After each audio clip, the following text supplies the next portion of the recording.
after your freshman year, right, you were picking up steam in terms of just you were playing confident. The coaching staff, I mean, you started, the last game of the season after only playing 3 varsity games.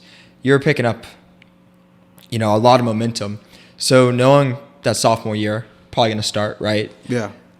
How did that, did you flip a switch in your head in terms, obviously you're working hard, but this is my time to prove it? Did that cause a lot of change in the offseason? 100%.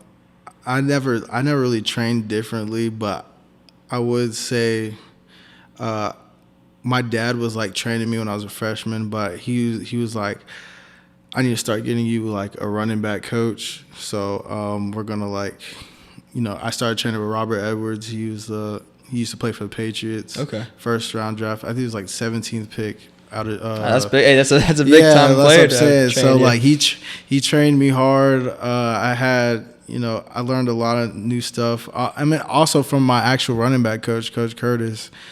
He taught me so much stuff to make me a great running back, and I still use, everything he taught me today. Which he doesn't get enough credit for the position that he's in. He deserves to be a college or NFL running back coach. Seriously, Coach Curtis. Yes, Coach Curtis at Cherokee High School.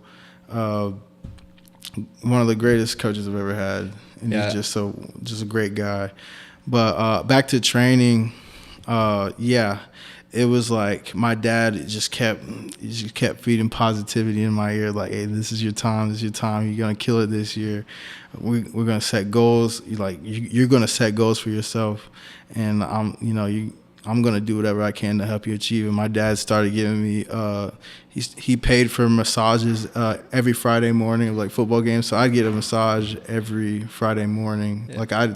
I'd skip my first period class because I didn't have anything first period. Yeah. So I like a little opening period right there. Yeah, I know what you mean. I know what you mean. Well, that's big time right there. It was, and that's that probably helped you a lot having your parents' support too. Hey, this is your goal. You like it. We're gonna help you. That's the reason why I'm here. My parents' support. I would not be here without my parents' support because there's a lot of times where I just fell down, but they just picked me right back up because that's just the people they are, and that's why I'm so positive all the time because of my parents. Yeah, definitely. I mean, it plays a big role. Family, right? Mm-hmm. And family helps you through everything. For sure. Yeah, so I'm sure that definitely kept you motivated. That's sophomore year. Now entering it. Wrapping it up, you finished with over 1,100 yards, I believe, double-digit touchdowns. Did that meet the goal you set? Was that a big time moment? I think I had the goal of 10 touchdowns or something that year and rush over 1,000 yards. So I just met the goal. Yeah. Being a sophomore, I didn't want to set it too high, but I wanted to reach for it, you know what I mean? So that was a good year, honestly. I feel that our sophomore and my sophomore and my junior year, those are the best 2 teams we had at Cherokee for sure. I was going to say, I was looking at the records. I went on Max Preps and scrolled through the years before you, a couple years after you, and when you were there with your team, it flipped Cherokee. It brought them winning, success, good records. Yeah. Not just, you're going 6-6 or 5-6. Yeah. It was 8-3, right? And so, did you feel you kind of helped flip a switch in Cherokee football? You and your team, really kind of, it made people go from this is a easy win in a sense to we're gonna lose this. Yeah. We had, so I guess quote unquote you could say our star players were they called us the Cherokee Trio. It was our quarterback, me, and our receiver. So it was AJ Swann. He plays at LSU right now, and Adarrius Harshaw. He was one of the fastest guys in the state, and I think he was first in the nation in long jump or something like that. Or really? Second That's first. Big time, yeah. Yeah, the dude is so fast in the nation. Yeah, and he's a little small dude, skinny, but he's fast. Yeah, we were everybody in the state knew about us, and I think that's why Barrett's team was we got to stop that because so I think the running game complemented the passing game a lot. So that's really what it was. Our offense was power, we were just killing everybody. Our defense was good as well too. We had some good defensive players. I had 2 tackles who were really good. We had a lot of good players those years, but yeah, most definitely that group was definitely probably one of the best groups. We had some other guys before I came to Cherokee, like Montrell Washington or Britton Brown. They're both in the NFL right now. Montrell was a receiver, and Britton Brown. So Montrell plays for the Chiefs. He just won a Super Bowl. Hey, congrats! Yeah. Congrats if you're watching. Yeah. Big time.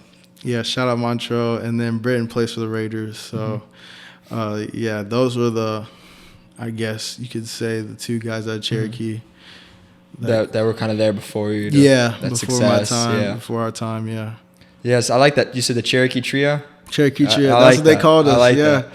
that. AJ Swann, you brought him up. Great quarterback. Yeah. Right? I feel a lot of people one of the know best about quarterbacks him. I've ever seen. Yeah. Vanderbilt and now at LSU, like you said. Right.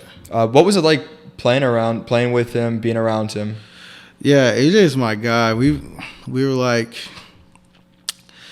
We got really close once we started playing together. He didn't start playing until our sophomore year, so he's our starting quarterback sophomore year. They kind of wanted to like develop him. Our quarterback ended up switching the receiver. But yeah, AJ, we have a tight friendship to this day. We were just talking a couple days ago about how we're gonna play each other next year, LSU versus Clemson. So I'm always gonna be competitive with him. That's one of my great friends. I've always been close to AJ. It's my guy. Mm-hmm. Yeah, and I'm sure the 3 of you too with Spawn. It must have been, since you're all so like elite players, you must have just kept pushing each other, right, to be better. Yeah. Every day. Yeah. Really. Did that peer pressure is not the right word, but having other greats around you that motivates you to want to play even harder? Because it's one thing if your dad, your coach tells you, but when your friend is like, hey, like, go out there and do the extra work, did that push you a little bit harder? Exactly. Yeah, we'd always used to go out and do extra work after practice or, on our own time and stuff, because we just wanted to be that great. And we, like, everybody knew we were going to go to college. We just didn't know where at the time. So we wanted to make that impact, and that kind of helped build Cherokee's, what's the word? Not brand, but, like, they got noticed more, if that makes sense. Yeah. So, we just wanted to, prove people wrong, prove people right. That because some people were haters, some people knew that we were gonna make it. So, we were just hard workers, and we just had that mentality.